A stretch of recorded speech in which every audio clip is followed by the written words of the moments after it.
All countries trade to some extent. We live in an interdependent world. Trade expands as a country develops and industrializes. In fact, the largest changes in world trade are usually seen in rapidly developing countries. Over the last decade, for example, exports from Hong Kong, Taiwan, and Singapore have risen dramatically. Even so, the largest traders and highly developed nations, because trade among nations is important in economic development, most countries are eager to be able to sell their goods and services in foreign markets. Yet at the same time, they often don't want their local customers to spend cash on foreign trade products.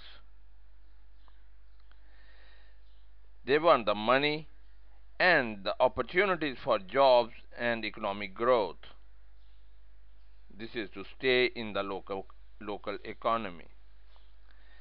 Taxes and restrictions at national or regional borders greatly reduce the free flow of goods and services between the macro marketing systems of different countries.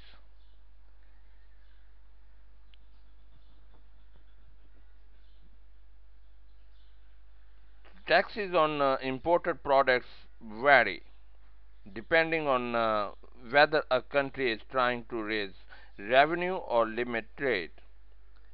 Restrictive tariffs often block all movement, but even revenue producing tariffs cause red tape, discourage free movement of products, and increase the prices consumers pay.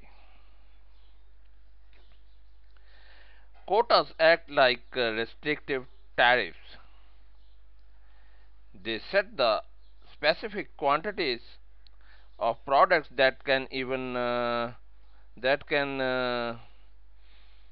can move into or out of a country.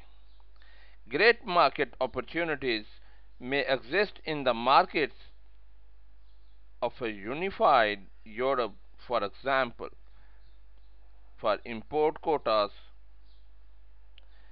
may discourage outsiders from entering.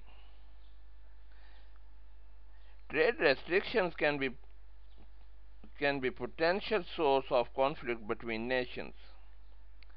For example, the US government has charged Japan with unfair trading practices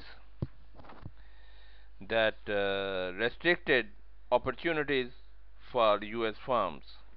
Of course, the United States has also worked to control Japan's export of cars into the country.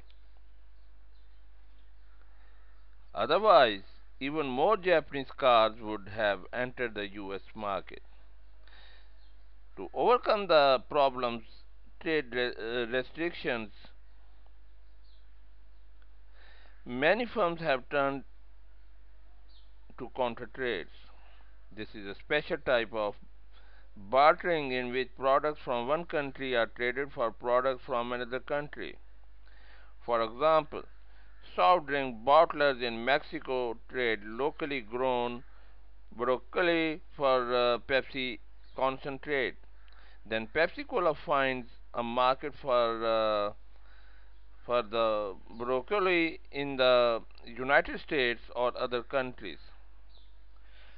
Customers in Nicaragua say Pepsi because company takes sesame seeds and molasses in trade. Distribution systems and middlemen have not yet developed in these countries to handle this sort of exchange. In pursuing its opportunities, Pepsi is also stimulating economic development. Pepsi is not alone in some in using counter trade. About 6% of all US exports rely on counter trade.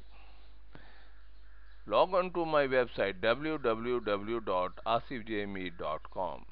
I also invite you to visit my blog at asifjmeet.wordpress.com. Have a great day.